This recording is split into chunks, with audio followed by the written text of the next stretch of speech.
राम जय जय राम,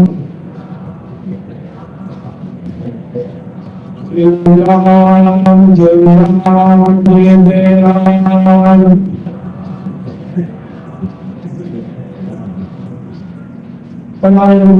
बच्चों, मेरी प्रिय आत्माओं, करुणा भगवान भगवान की करुणा आप सभी के लिए सदैव कल्याण का सृजन करती रहे, यह मेरी आंतरिक शुभकामना।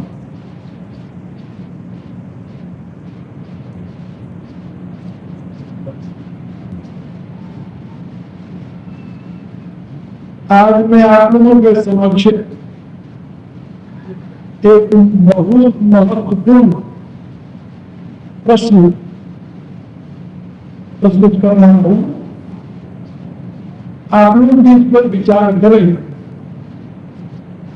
और शास्त्रीय रीति से इसका समाधान जो है वही मैं आप लोगों को सर्वशक्तियों में समझाऊंगा और वो समझाऊंगा उसी क्रम में जो मैं आप लोगों को इतने दिनों से सुना रहा हूं।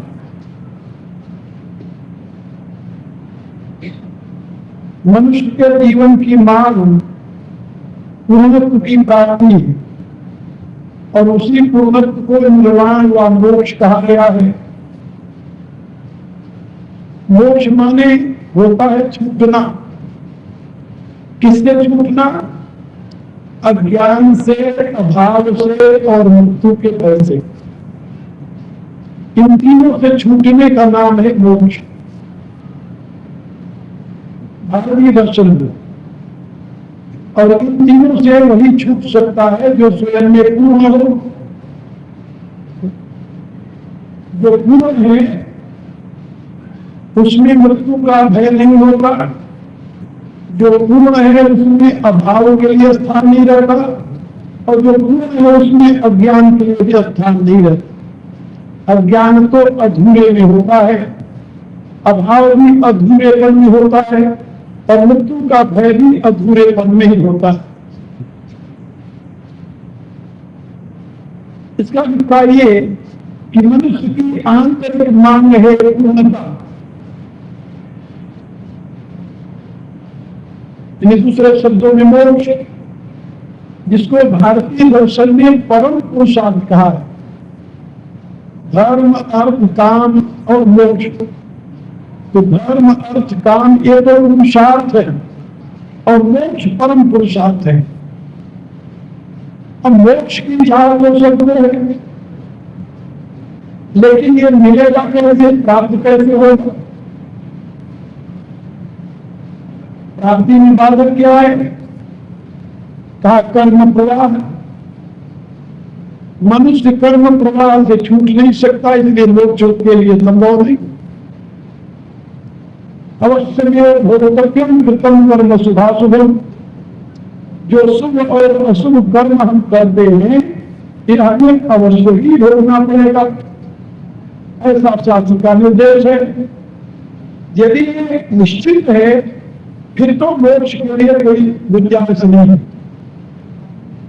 क्योंकि कर्म किए उसका फल भोगे, भोगने में फिर कर्म बनता है। तो भोगने में जो कर्म बनता है तो फिर आगे जब अपना परिणाम होगा तो ये चैन चलते रहेगा। क्या कोई ऐसा उपाय है जिससे कर्म का चैन खत्म होगा दिया? ये प्रश्न है।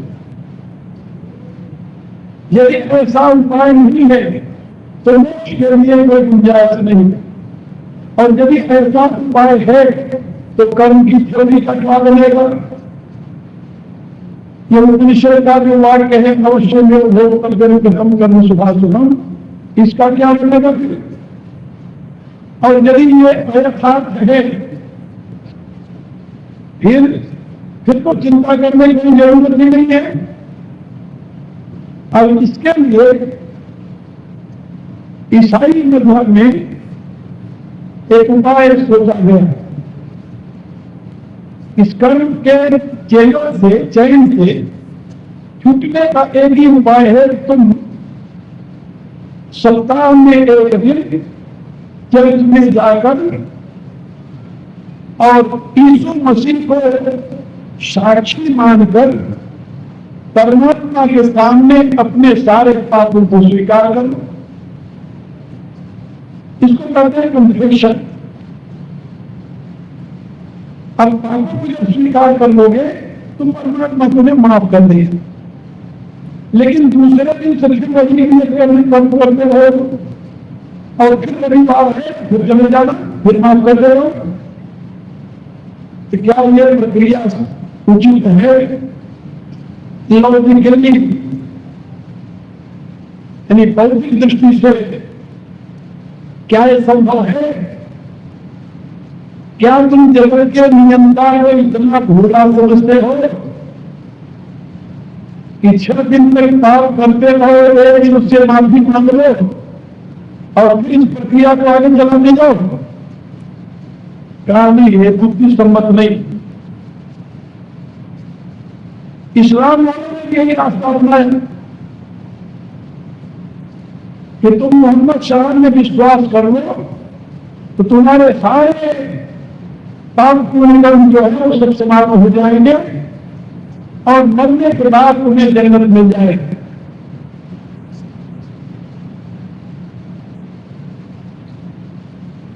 अन्य धर्मों में भी अनेक प्रकार के इसके लिए उपाय बताए गए। बुद्ध धर्म में इसके लिए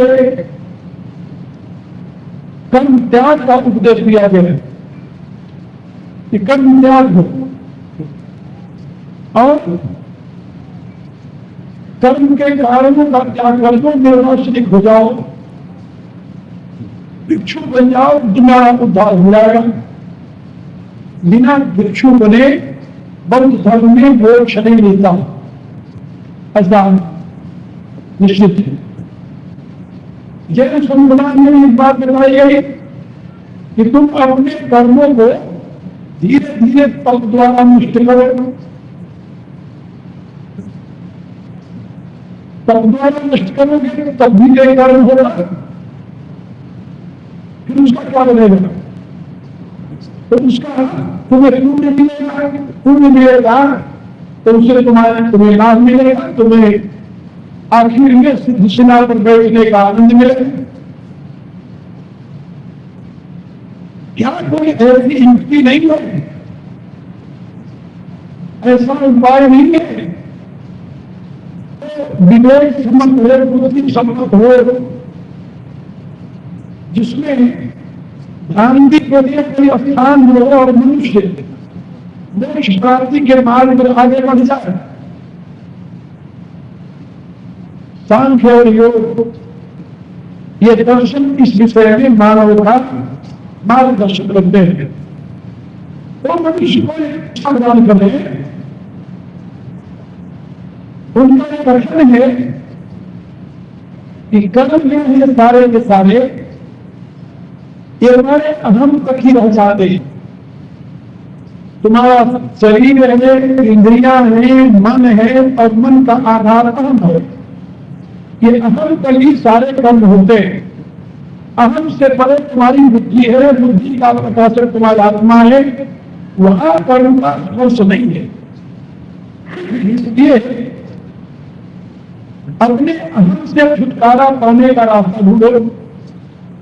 अब इसके लिए सब कहा कि अहम से छुटकारा पाने का रास्ता है अहम के कारण को जानना। अब अहम के कारण में दो तत्व दिखाई है। एक जहां से अहम का स्मरण हो रहा है वो बुद्धि, और एक को बुद्धि का प्रकाश है, इससे बुद्धि को चेतना मिली है। केवल दो तत्व शांत को दिखाई दिए। इसके लिए उसने घोषणा की जितेव मत दियो। एक चित्त तत्व है, दूसरा अचित तत्व है। अचित तत्व बुद्धि है, चित्त तत्व चेतन पुरुष है। इसके सिवा कोई विषय वस्तु नहीं है। और ये बुद्धि जो है उस चेतन के प्रकाश से ही प्रकाशित हो रही, जिससे अहम का आविर्भाव होगा। इसलिए इन दोनों के यथार्थ स्वरूप का बोध हो जाए तो कोई मोक्ष मिल जाएगा। तुम अभाव से, ज्ञान से और मृत्यु के भय से डूब जाओगे। अब इसके लिए योग दर्शन ने बताया, शब्द पुरुष हो शुद्धि सामने कल्याण है। कहा कि बुद्धि शुद्ध हो और बुद्धि और आत्मा के यथार्थ स्वरूप का प्राप्त कर ले तो कल्याण की प्राप्ति हो जाती है। लेकिन साथ में एक और उपाय बताया योग दर्शन ने कि ईश्वर पर ध्यान विवाह, यदि ईश्वर को समर्पित हो तभी तुम्हारे इन कर्मों से छुटकारा मिल जाएगा, यानी अहम से छुटकारा मिल जाएगा। अहम से छुटकारा के ईश्वर समर्पण का रास्ता ये बहुत ही सुगम रास्ता और बहुत ही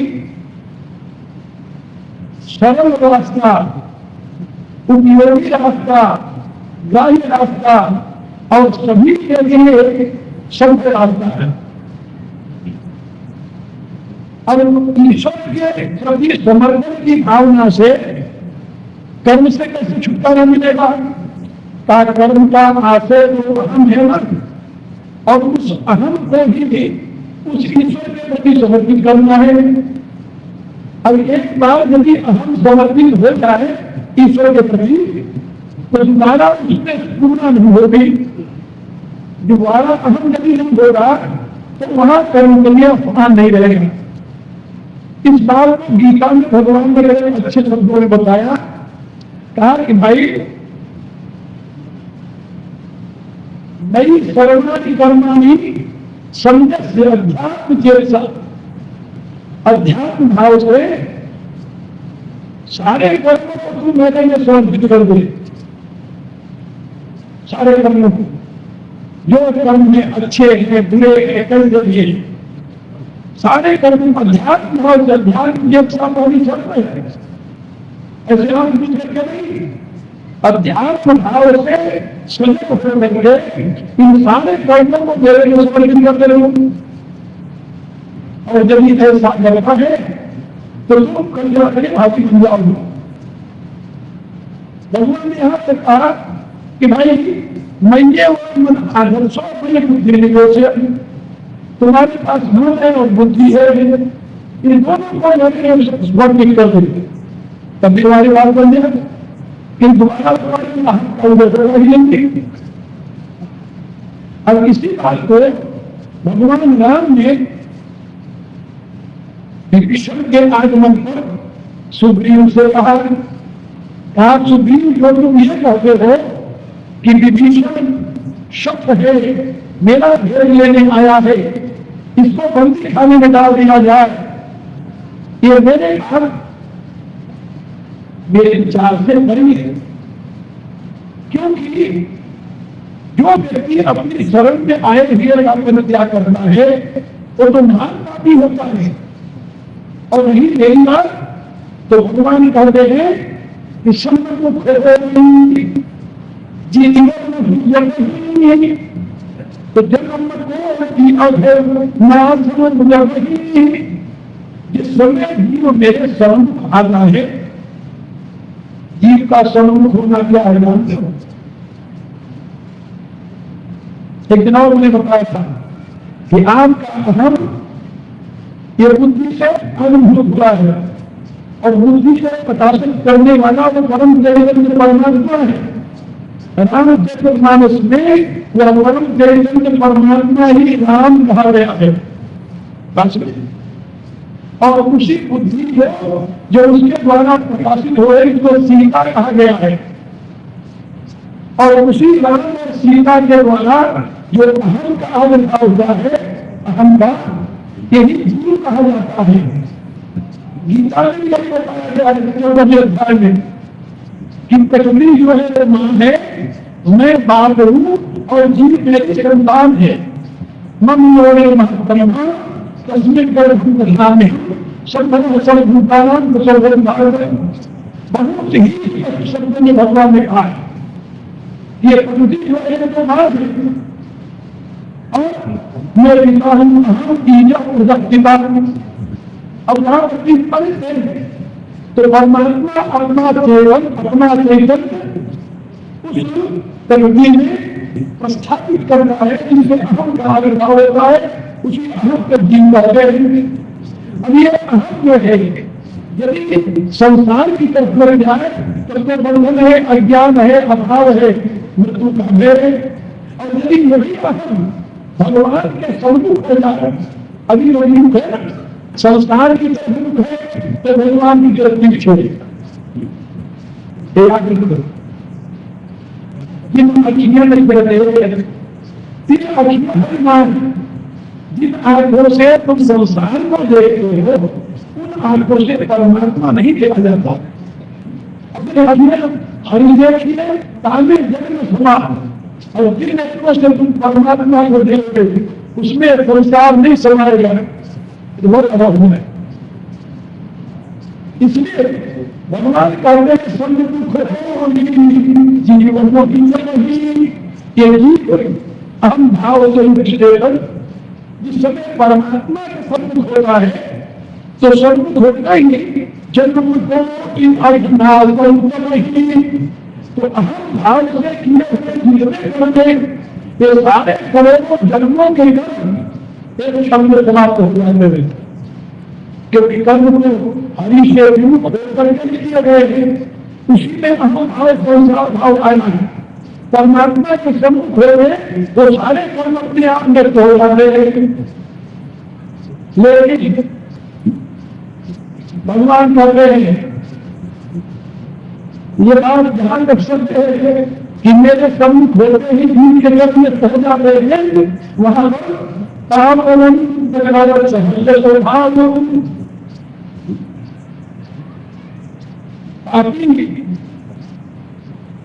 व्यक्ति का यह सहज स्वभाव है कि भजन में भाव निर्माण वह परमात्मा में विश्वास नहीं करता और परमात्मा के सम्मुख होने का प्रयोग भी नहीं करता। वो मानता है कि जो हमारी आंखें देख रहे हैं इतनी चलते हैं और यही हमारे लिए बांधेंगे, और उसी संसार में भटकते हुए वो अनेक जन्मों तक इस प्रकार से दुख सुख का पात्र बनता रहता है। भगवान कहते कि यदि दुख पैदा करती है तो मेरे सामने नहीं आ सकता, लेकिन विभीषण के विषय में कहा ये दुख हृदय नहीं है, ये मेरे सम्मुख आया है, मेरी शरण में आना है, ये मेरी पवित्र आत्मा है।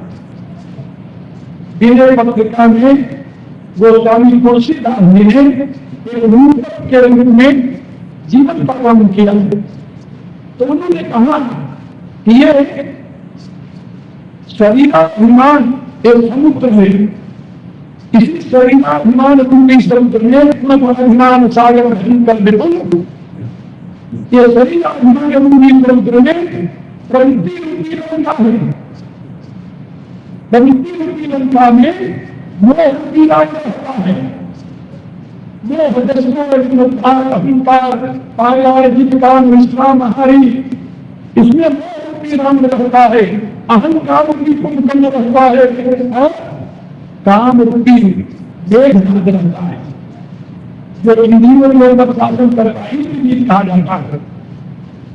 और इसी में जीव भगवंत सेवक विभीषण, इसीलिए जीव आत्मा जो है यह विभीषण है। और ये चिंता और ये दुष्टों के मध्य में चिंता से ग्रसित ये जीव की विभीषण इसी में निवास करता है। अब विभीषण का सुधार कैसे हो, तो तुलसीदास जी ने लिखा कहा कि विभीषण के उद्धार में सबसे पहले सहयोगी कौन तुम्हारे हनुमान जी बने। हनुमान जी ने कहा कि आप की शरण में आ जाओ, कैसे मुझे भैया के मारू तो यही अनुमान है।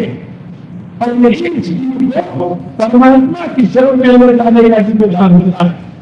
जब संसार से जोड़ोगे तभी तो परमात्मा की तरफ जोड़ोगे। मीरा अपने भजन में क्या कहती है, उन्हें भाई मेरे मेहनत किए, उन्हें बोलने लगे कि मैंने मेरी आंखें जो संसार को देख रही थी अब वहां से उलट गए, बंद कर गई हिस्सा में, अब वहां परमात्मा की तरफ लग गई थी। तो जब आप संसार से गिर होंगे तभी परमात्मा में अनुरक्त होंगे। संसार में विराग बना रहे, भगवान की कृपा भी मिल जाए, ये दोनों चीज होना याद रखिए। जो लोग ये सोचते हैं कि एक पांव तो संसार में रहे और दूसरा पांव मेरा पैर उठ के पहुंच जाए, तो इतना सरल नहीं है, याद रखो। भगवान कहते हैं कि जो कुछ होने वाले लोग हैं वो मेरे संग नहीं आ सकते, लेकिन ये पवित्र आत्मा है कि मिशन की है तो संसार से दूर होकर सकल के नाम शरण तेरे आए विभीषण करता है। लंका पवित्र अंत विभीषण बल से निशान कर जाए अपना बदले रहता है।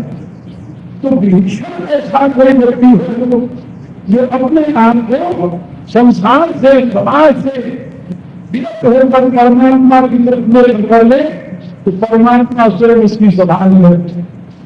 इसलिए भगवान ने कहा कि जो सभी आवाज शरणाई बाण की लाई, यदि धर्मी होकर मेरी समझ में आया है तो उस विभीषण के मेरे प्राण के समान कर दूं। इसलिए तुम्हें हाथ से ही आनो हंसी का कृपा निकले। भगवान श्री राम ने मुस्कुराते हुए कहा कि यदि भेद लेने आया है तब भी ले आओ, यदि शरण में आया है तब भी ले आओ। और जय कृपा कहीं निकले अंग समेत तुलसीदास जी हनुमान जी के अनन्य भक्त हैं, याद रखो। लेकिन ये इस समय हनुमान जी आधार में लेकर पाते हैं, जैसे आप लोग अपने बच्चों का नाम दे रहे हैं आधार। हनुमान ने कहा, हनु कहा, अंदर हनु समेत हनु के बाद नाम के पूरा नाम कह रहे हुए। एक सर्जन ने कहा कि दोहा नहीं मित्र रहता था, कविता की दृष्टि से वहां पर हनु कहना ही नहीं था। बोले नहीं पंथ भगवा मैं बताऊंगा आपको, कृपा निधान निधान करो और जय कृपा चले हनुमान पूरा दोहा हो गया, कोई मात्रा कम नहीं हुई। फिर यहाँ पे तुलसीदास जी ने क्यों नहीं ऐसा लिखा भाई, क्यों लिख दिया कि उन्हें हंसी का कृपा नहीं है और कृपा अंदर तुलसीदास जी कह रहे थे कि जब किसी संत के पास जाओ तो नाम मात्र का भी नाम लेकर न जाओ।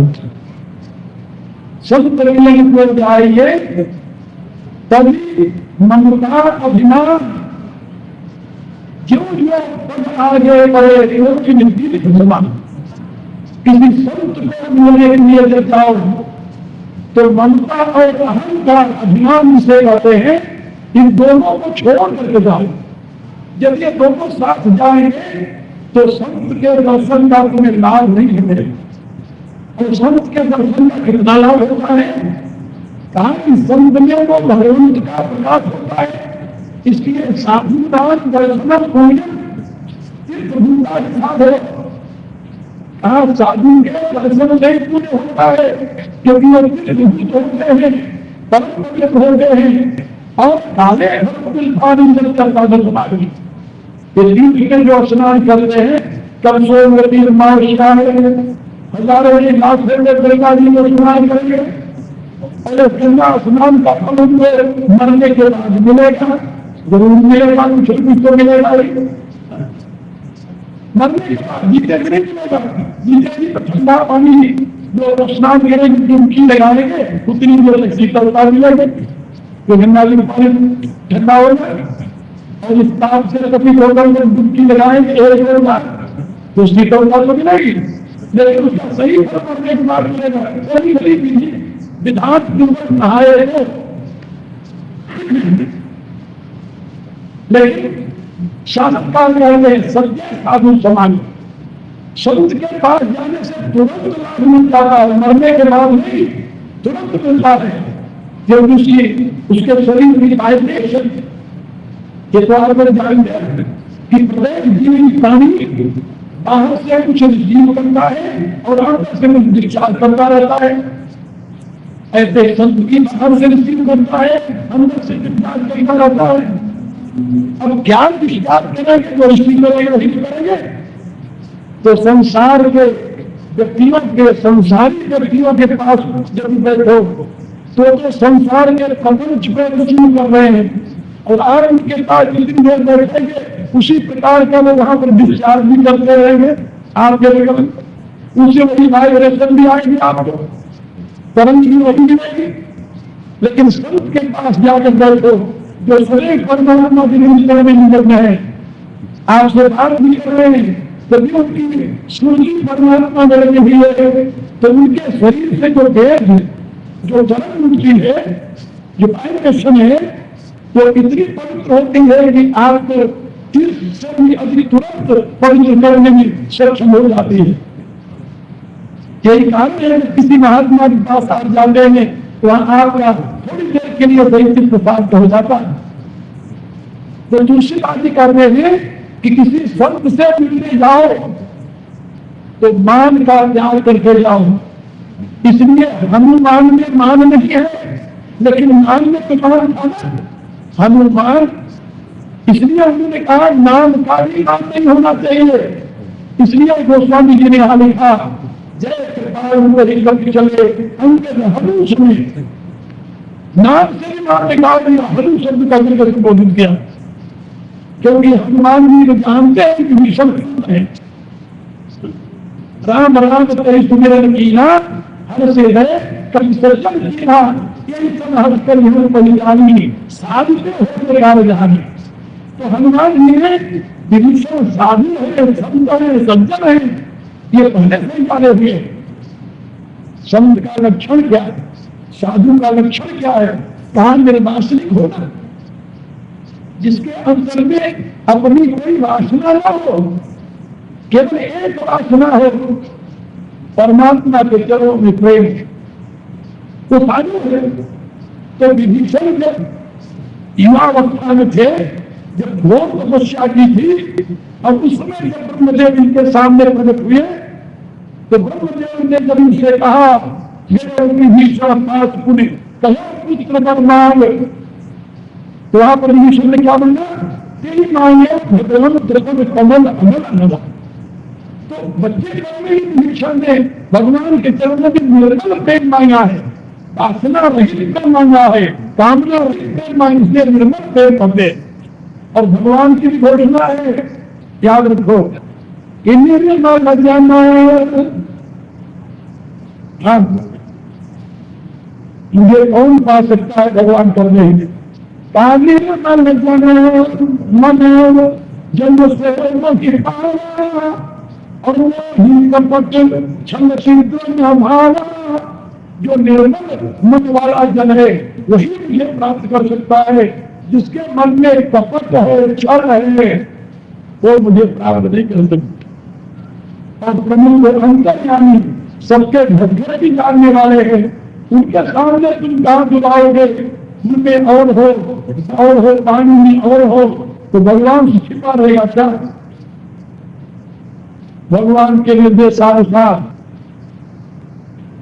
हनुमान अंगद आज जाते हैं, विभीषण को लेकर के आगे बढ़ते हैं।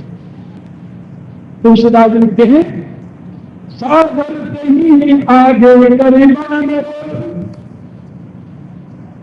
सारे बानर भी सैनिक आदर पूर्वक सम्मान पूर्वक विभीषण को आगे करके, क्योंकि हनुमान उसमें, हनुमान जानते हैं विभीषण कौन है।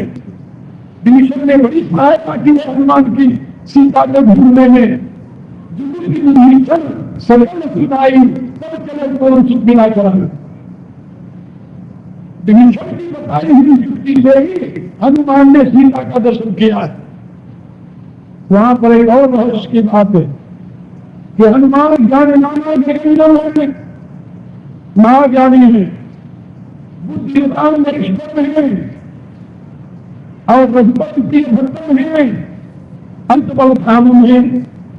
ये सारे गुण हनुमान जी में, ज्ञानियों में अग्रगण्य है, बुद्धिमानों में वरिष्ठ है, अतुलित बल के धाम है और भगवान के अनन्य भक्त है। रघुपति प्रिय एकदम इतने सारे लक्षण होते हुए भी हनुमान जी लंका में सीता को ढूंढ नहीं पाए, नहीं ढूंढ पाए। करते क्यों नहीं पाए? जब तक की विभीषण ने उनको युक्ति नहीं बताई। तो आप लोग सुंदरकांड पढ़ते हैं, युक्ति विभीषण चल सुनाई, चले पवन सुधो दिला कराई, तो थारी लग्न गयो पुनीत हमार, बन अशोक सीता रह जहां। और जाकर के सीता को देख लिया, देखी तो नहीं मना की नर्तनामा, बैठे भी जाकर सीता का दर्शन हो गया। सीता कौन है? भक्ति और मुक्ति, वो मुक्ति स्वरूपा है, भक्ति स्वरूपा है। सीता जो है वो साधक का लक्ष्य है, मुक्ति स्वरूपा है, भक्ति स्वरूपा है। और भक्ति स्वरूपा मुक्ति स्वरूपा सीता को प्राप्त करने के लिए ज्ञानिनामाग्रगण्यम बुद्धिमतां बलिष्ठं अतुलित बलधामम, रघुपति प्रिय भक्त महामना एक नहीं कई दिन तक लंका में चक्कर काटते रहे, नहीं देख पाए। कहने का उत्साह है, पहले बताया ये शरीर का अभिमान समुद्र है और इसके ऊपर